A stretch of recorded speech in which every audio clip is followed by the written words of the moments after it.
he wants to call it a talkament.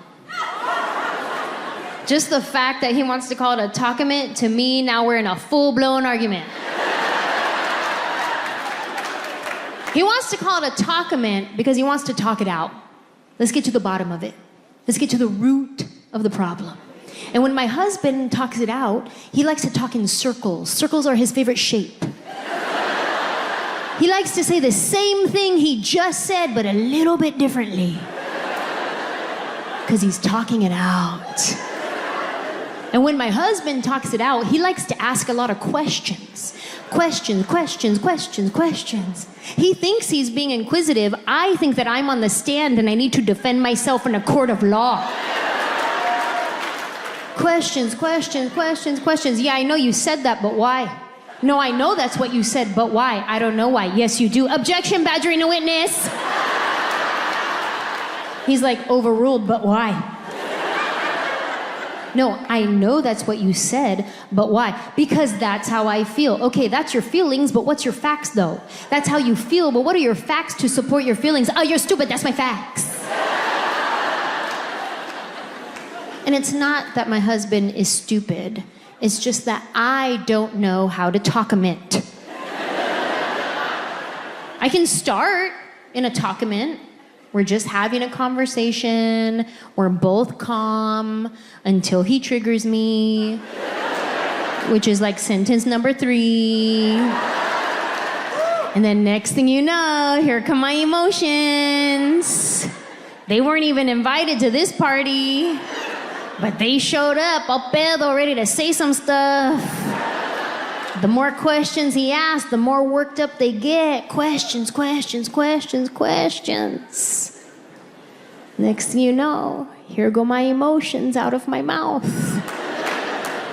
And when I'm in an argument, my words come out like little shanks. He's over here trying to talk him in, and I'm just like, can't.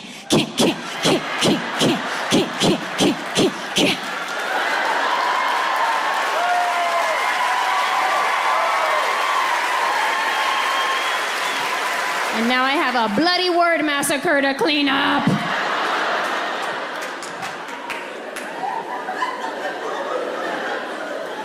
Sorry. I didn't mean it. I was just trying to win.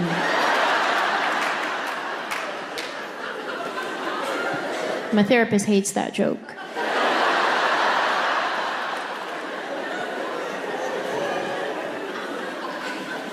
I am working on it, though. I am working on my communication. I wish I could be more like my friend Maya.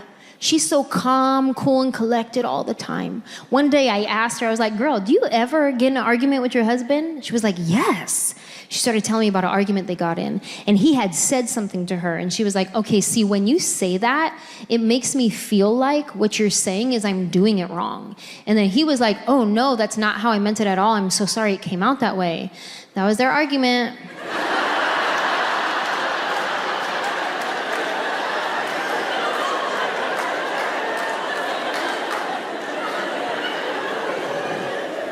I'm sorry, what? How do you do that? Like, how many COVID swabs do you need up there to respond like that? Like, no emotions involved, just clearly communicating.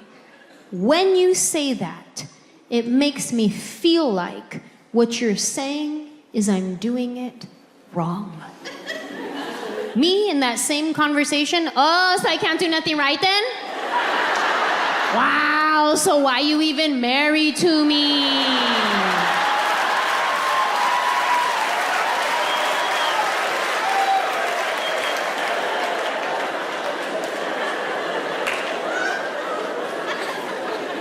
I'm working on it. Living in a studio apartment when you're married, things that are normally easy are all of a sudden difficult, like watching TV. In a studio apartment, you have to both want to watch TV at the same time. Then you have to want to watch the same thing at the same volume preference. Now, I don't don't know if my husband is hard of hearing, but to him, if the TV is not at volume 85 or above, it might as well be on mute.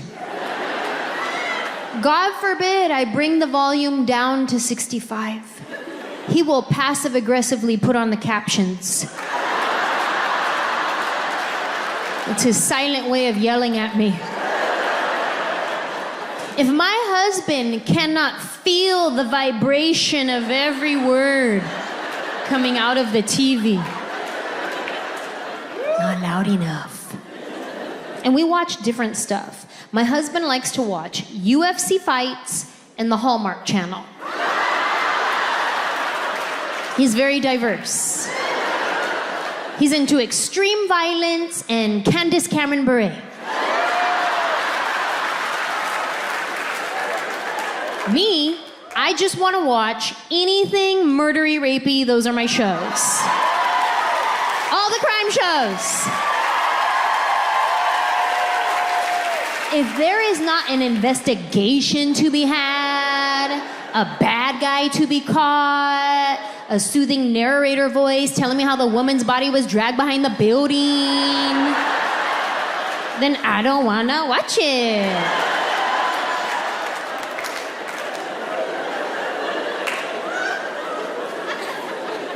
I like all the crime shows.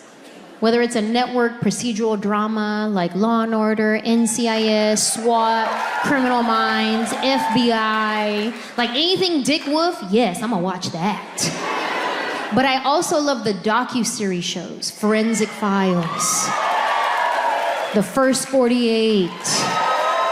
That's my show. And I travel a lot with stand-up, so a lot of times I go to cities that are always on that show.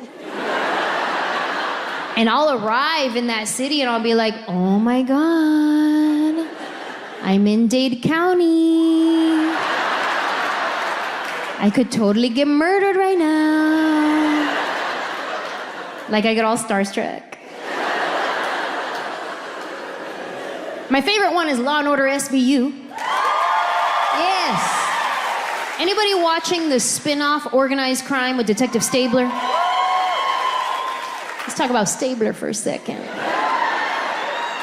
Christopher Maloney plays Detective Elliot Stabler. He was on Law & Order SVU for a very long time. And then he left the show for 10 years. And then he came back. Now, I don't know what he did while he was away. I don't know what they call that. Intermittent fasting, protein shakes, keto. I don't know what he did. But when he got on the scene, I got flustered.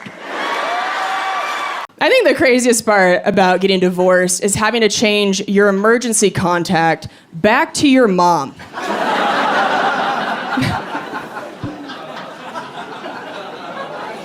It would be less embarrassing to use a stranger from Craigslist, truly.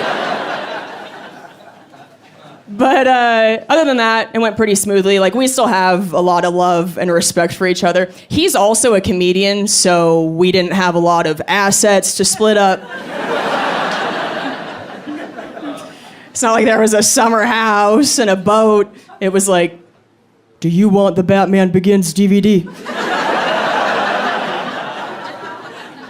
Who gets the good spatula? And after some time had passed, we decided that we were going to try and be friends again. And that's always a little weird the first time you try hanging out with an ex as a friend. When he saw me, he fist bumped me. I was like, wow, honestly, I would rather have you fist me. That would feel less physically uncomfortable than this nightmare you just put us through. Hated that. Absolutely not.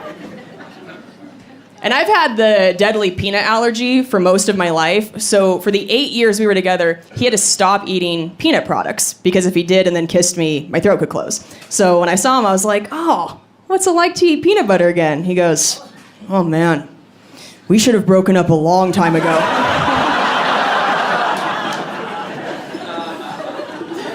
I don't even blame him. Have you had peanut butter? I can't compete with that. I hate that the person I'm with has to give that up. That puts way too much pressure on me to be worth the trade-off, right?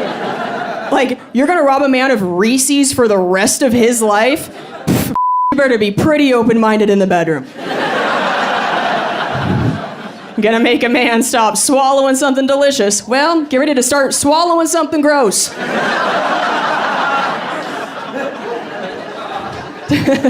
You gotta fill the void that Snickers left. A missionary with the lights off ain't gonna cut it anymore. So, had to learn some new moves and watch some tutorials.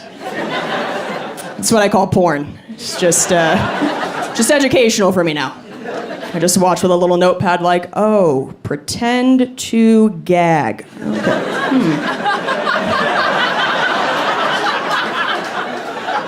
Seems good.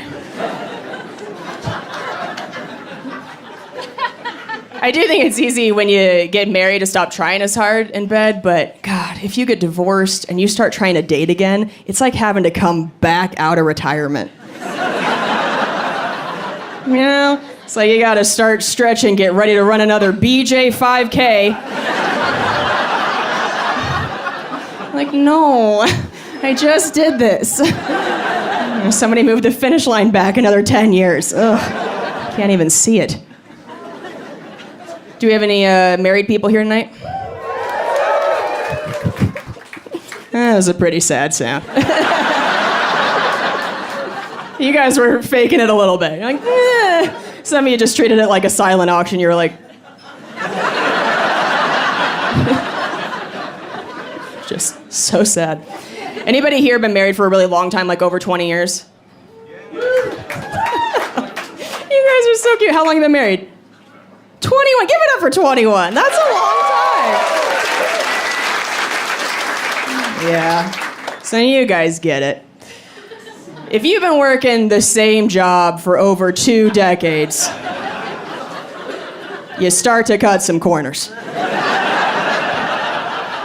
Right?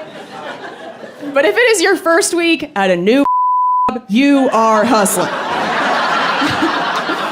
You just start. I'm sure you dudes have figured out by now that the best you ever get from us is the first. Because women, we're so competitive, we know that you're about to compare us to every other one you've ever had. So we just enter the arena that night like, I will be queen. Give me that. We pull out all our tips and tricks, hurt our knees, throw our back out. We want a trophy. We will give head to get ahead.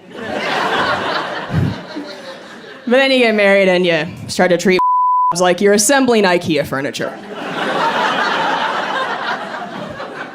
Just skip a few steps, and by the end you're like, next time I'm hiring somebody else to do this.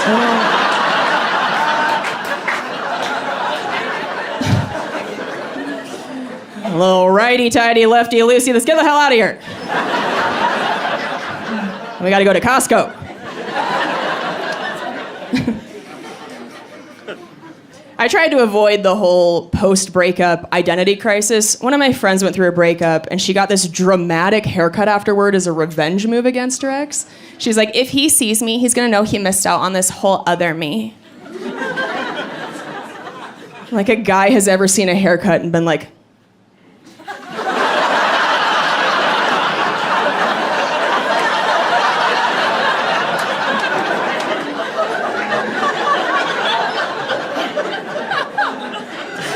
never got a asymmetrical lob, Lisa.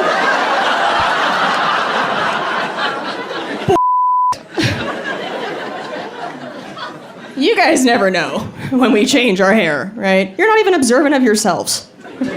Before the divorce, I was cuddling with my ex and I felt like my leg had been stabbed.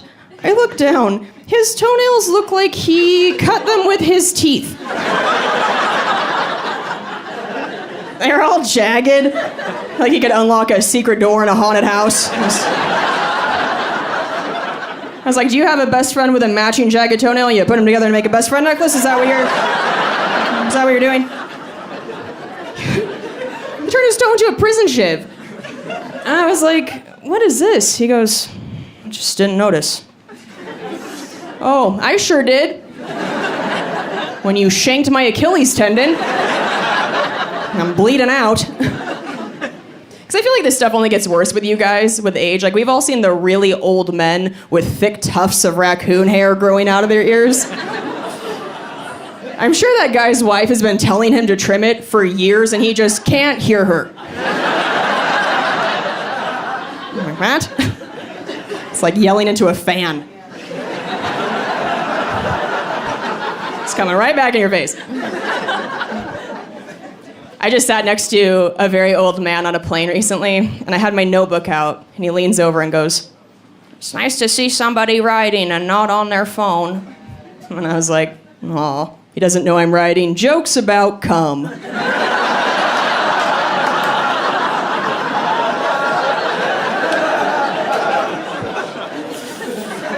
I was like, "Oh, suddenly Candy Crush doesn't seem so bad, huh, Wendell?"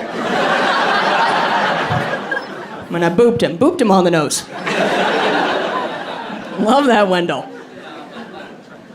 It does feel a little weird to start over now in my 30s, but at least I know now what I like and don't like in a relationship. For example, I don't care how hot you are, I'm still never gonna eat your ass. Not a fan of the devil's chocolate. No, thank you. And I'm fair about it. I don't ask anybody to eat mine either, okay? There's no need. Women have a lot of holes down there. It's like a mini golf course. Just skip the one that's in a lagoon. Just don't even look at it.